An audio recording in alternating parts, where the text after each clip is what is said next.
Change करते हैं, जब हम ग्राम को चेंज करते हैं किलोग्राम में तो हमको डिवाइड करना होता है 1000 से, ठीक है। जब हम इसको 1000 से डिवाइड करेंगे तो हमारे पास आएगा 1.034 किलोग्राम सेंटीमीटर -2, ठीक है। अब हमें क्या करना है, हमें निकालना है प्रेशर, किसके टर्म में, पास्कल के टर्म में। तो हमारे पास प्रेशर का फॉर्मूला होता है फोर्स अपॉन एरिया। प्रेशर का फॉर्मूला क्या है, फोर्स अपॉन एरिया। तो हमें इस क्वेश्चन में दो चीजों की जरूरत पड़ेगी, एक फोर्स की जरूरत पड़ेगी और एक हमें एरिया की जरूरत पड़ेगी। अगर हमें ये दोनों चीज मिल जाए तो हमारा आंसर आ जाए।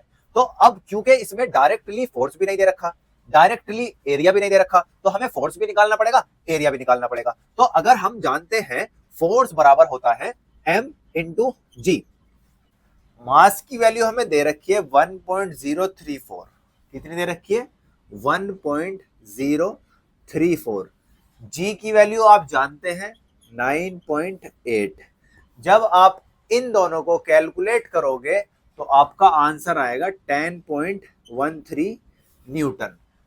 एफ की वैल्यू आ गई तो हम फोर्स की वैल्यू लिख देते हैं, कितनी 10.13। अब हमारा बचा सिर्फ एरिया।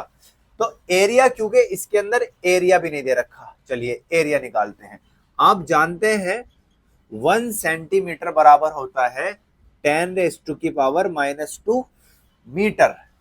1 सेंटीमीटर बराबर होता है 10⁻⁻² मीटर। क्योंकि हमें एरिया निकालना है तो हमें इसको चारों साइड लाना पड़ेगा, तो हम सेंटीमीटर को स्क्वायर कर देंगे। जब आप 10⁻⁻² के ऊपर स्क्वायर चढ़ाते हैं तो ये आपस में कैलकुलेट हो जाती है और बन जाता है 10⁻⁴, सॉरी -4, ठीक है। अब 10⁻⁻⁴ आ गया, हम यहां लिख देते हैं 10⁻⁻⁴।